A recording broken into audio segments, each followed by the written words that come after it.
going on, guys? Welcome back to the channel. Welcome back to a scorching Phoenix, Arizona, and welcome to today's video.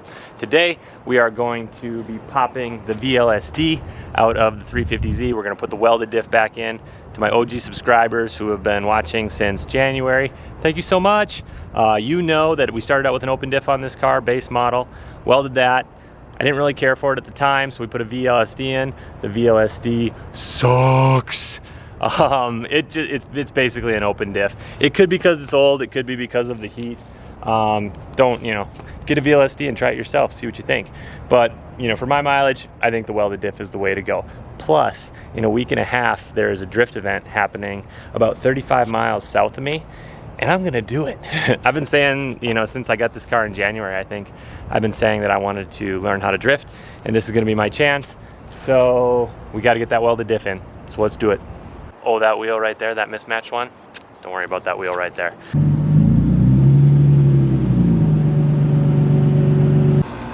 So the real story behind the mismatched front tire is actually the morning after I came out, putting the new wheels on, that front driver's side was low. So I don't know if it's the rim, I don't know if it's the tire, but we'll figure that out either in this episode or the next. All right, you guys are probably all pros at this now if you watch my channel, but here's my philosophy on taking off the diff. Drop the drive shaft first, 4 17mm bolts, then the axles, 12 total, 6 on each side, 14mm bolts. After that, I pop the speedo sensors, 2 12mm, and then all that's left is the diff mounts. A 17mm here, and right here. And then I don't take the exhaust or the sway bar off. I use the sway bar as leverage to pop it out, and then just be careful around your exhaust.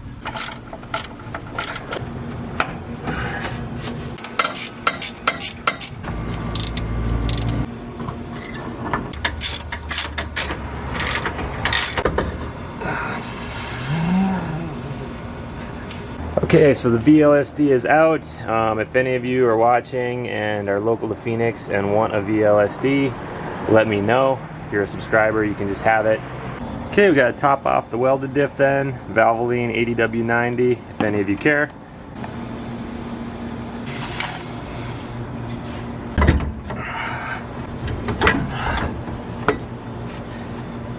That wasn't so bad.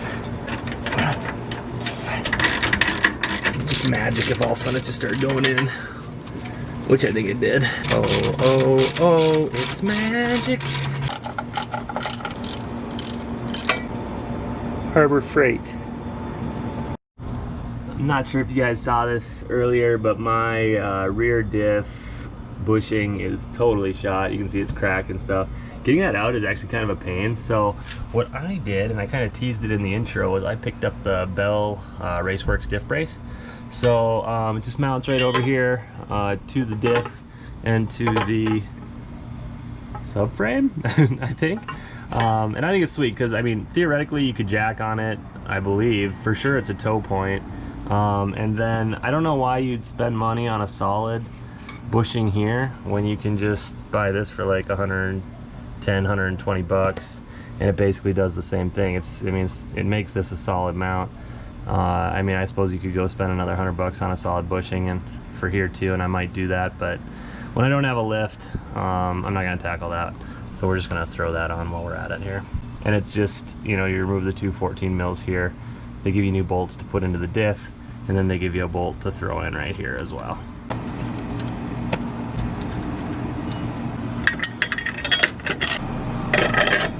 Bell went and got a little sneaky on us. This is a 19mm for the top bolt, and then these are 17mm down here. So normally they're 14.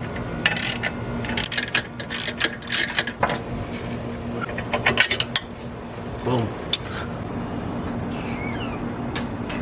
All right, perfect. We'll call that good for tonight. It's getting dark, so we'll test the old girl out in the morning. All right, it's the next morning, and we're gonna fix that mismatched wheel deal that we got on this side. So I got some new tires, Nitto NT05s, 235/40 18s. Take those over to discount and get them mounted quick. That should give us some good grip up front, and then we'll go test the diff out.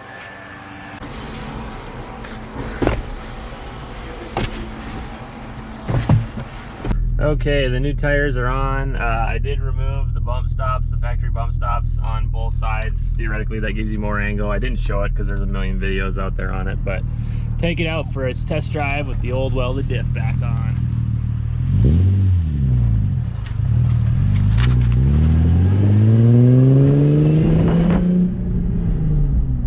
Didn't even scrub.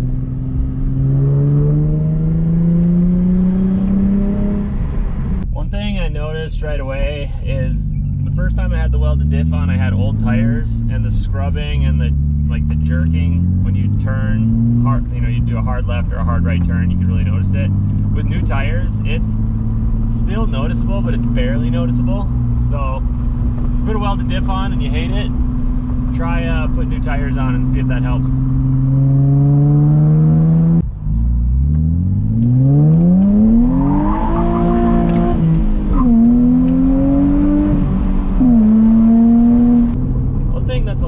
That I noticed is sometimes when I'm just doing light turns and stuff, I hear like a little clicking or ticking in the back, so I'm not sure what that would be. But if any of you have a welded diff and you know hear that little click or tick, let me know what it is.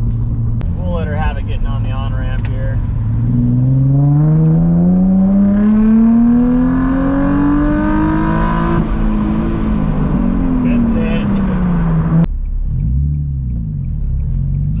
Acceleration through a tunnel.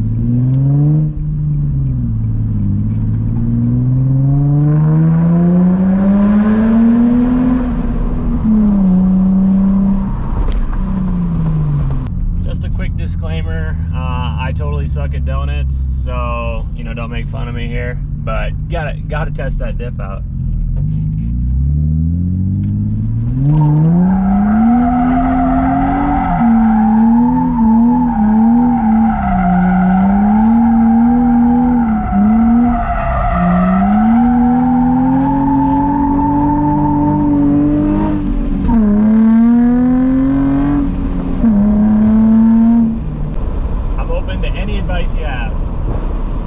Alright guys, I think that'll wrap up today's video. So in summary, the welded diff, in my opinion, is the only way to go, especially since I'm going to that drift event in a week and a half. So the brace, I don't necessarily notice, but I'm sure it's a good thing. Worst case scenario, it's a toe point and back. And then the front tires will probably give us some more grip. I'm not a good enough driver to know, you know, right away today whether or not it helped a lot, but I think it will. So stay tuned for more. I'll be working on the Z a little bit over the next week and a half to get it ready for that event. So hope you guys enjoyed the video. Catch you in the next one.